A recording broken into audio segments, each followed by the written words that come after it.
یک کلمه خوبه تاجیکا همین چیزش میگوی میگه شکر خدا. احوالش بدترین حالت هم باشه میگه شکر خدا. چی معنا داره کلمه؟ چی میگوییم ما؟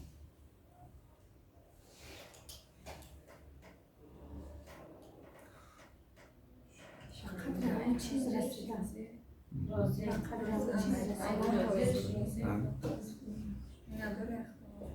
مینداره اخلاق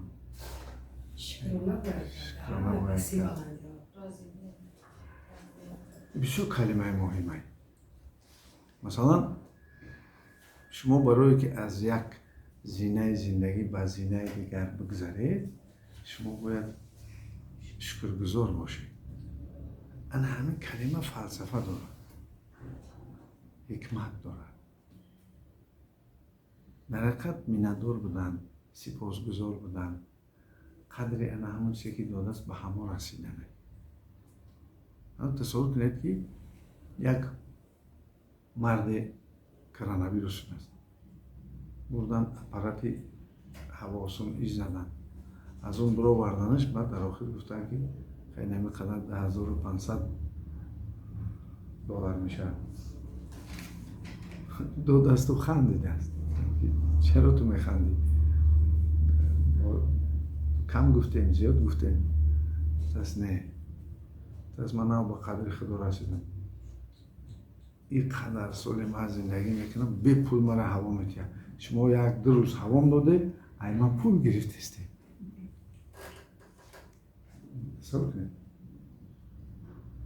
اینه که نگاه کنید چقدر کارو میکنه خدا من. هر روز افتابا میبرده، روز میکنه برای ما، رزق روزی میتیه برای ما، میسبزانه، امنیت میتیه، حفظ میکنه، هوا را در آسمان نگاه میکنه که مقدارش کم و زیاد نشود و جاذبه زمین میتیه که این جاده یک ابر روان کرده است که برای فلان جاده باران بریست و رزق بشود. این قدر کارها میکنه. ما این کلمه را باید هر زمان باید بگوییم. انا برای همین کده که شما را عوض میکنه، کده که شما را عوض میکنه، این شکرانه. فلسفه همین دوره، یک دوره که از تاجیکی ما زندگی کردیست، فلسفهش شکره. تا انا همین کلمه نشود حالی انسان عوض نمیشه. خیلی بعضی آدم در حالت درد و غم و اندوه و کسلی هستن و یا چیکار کنن؟ خیلی میشود اصلا و هم بگن که ممینش من شکر میکنم که از این بد نشود. لیکن چنین آدم ها باید صبر کنن. این آدم ها شاید درون دلشون نارضا شود وقتی مشکلی دارن گوین که خیلی شکر. خیلی تاجیک ما میگن در همه حالات هم میگن، لیکن باید و یا گوین که وای بر حال من خداوند به من صبر بده. این چیزی که ما را مثلا رسول اکرم آموزون است. ولی به هر حال برای عوض شدن حالتتان شکر کنید. حاضر ما و شما با زبان گپ میزنیم، شکر مینت داریم، لیکن وقتی که ما به درون خود نگاه میکنیم ما نارضاییم. چیکار کنیم که باطن خود هم شکر گزار کنیم؟ انا برای شما دعا میکنیم که کی اینقدر شما مشکلات کسلی هایی که چند سال میگرده اینقدر عذابو میکشید، از اینجا به اونجا، از این در دکتر به اون درگاه دکتر، از این طبیب به اون طبیب میگردید ولی متاسفانه اون چیزی لازمی رو نمیابید و یا کمک میکنن شما را خفن نمیابید. چرا؟ برای اینکه حدس‌نانی تگ دل، ضمیر، زیر شعور راضی نیست، میندار نیست. چیزی میخواهد که ما و شما یا نمیفهمیم یا که هنوز به دست نداوردیم. چیکار کنیم در این حالت که قلب ما هم شکرگزار شود؟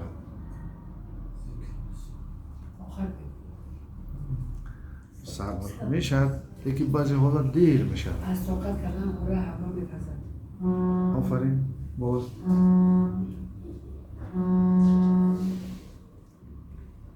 چیکار میکنیم که زیر شعور ما کی گفت؟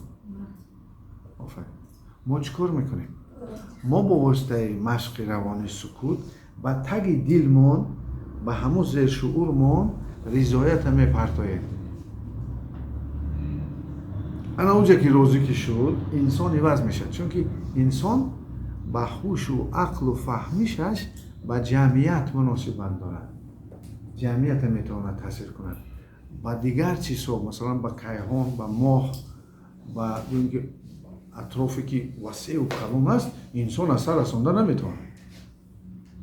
مثلا ما میدونیم که اندیشه های انسان میتوانند با گرمی آفتاب تاثیر رسانند. اگر اندیشه های ما ویران باشند روی زمین بینید حاضر همین ماه اخیر چنان دیگرگونی ها شد که نیمی دولت ها شهرهاشون زیر آب موندن، نیمی جنگل ها سوختن، بسیار کاتاکلیزم های سخت شد.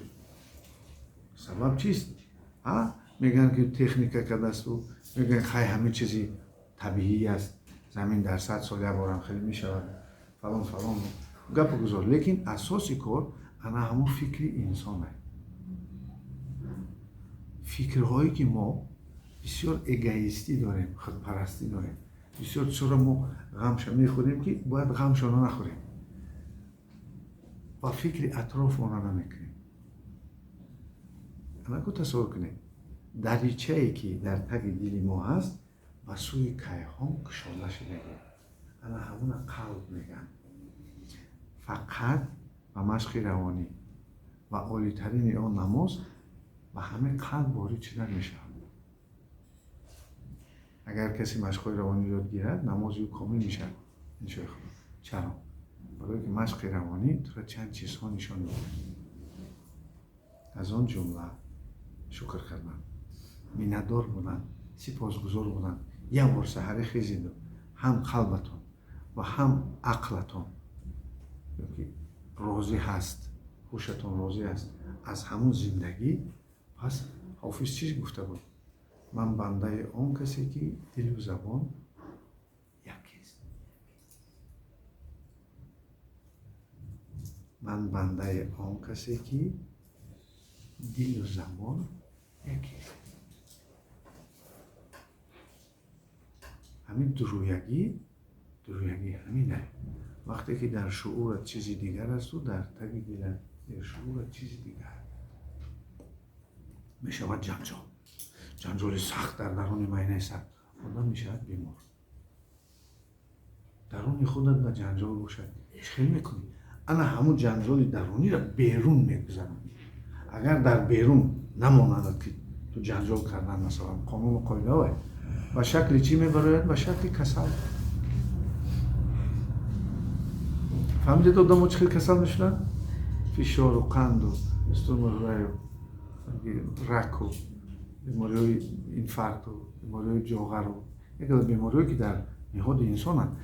یکی از سبب های ظهور کردن اینا انا همینه. چیزی در قلب ماست، در دل ماست میخواه عملی شود و سر رخش میگیرن و به شکل کسل میبرن.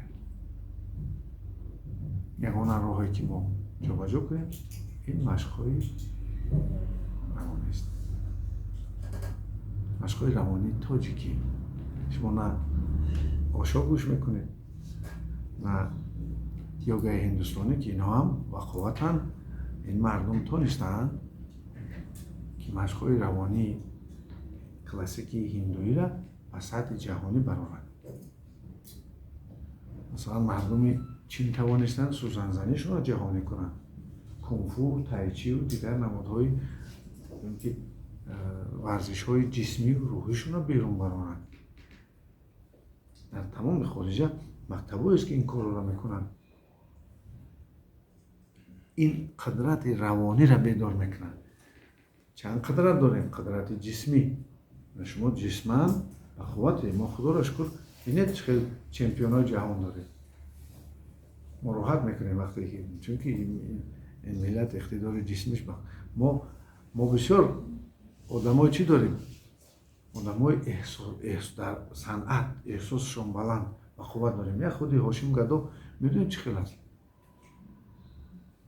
Ҳошим Гадо бисёр инсони бақувват аст дар масъалаи санъат. Мо дорем олимои бақувват. хай пуштатона як бор фикр кунед, чӣ хел олимо ба дунё додед шумо.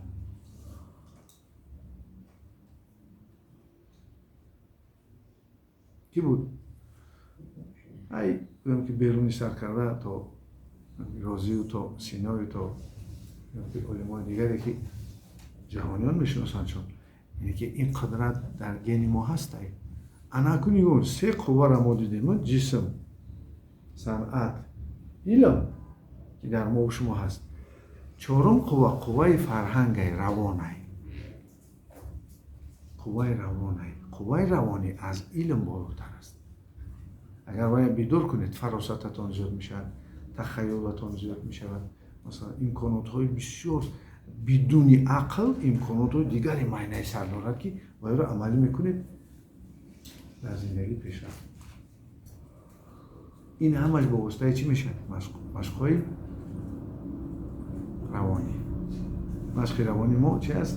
машқи равонии классикии тоҷикии панҷа ва мо дорем машқи муосир. ана ҳозир мо ба ҳамин сар мекунем.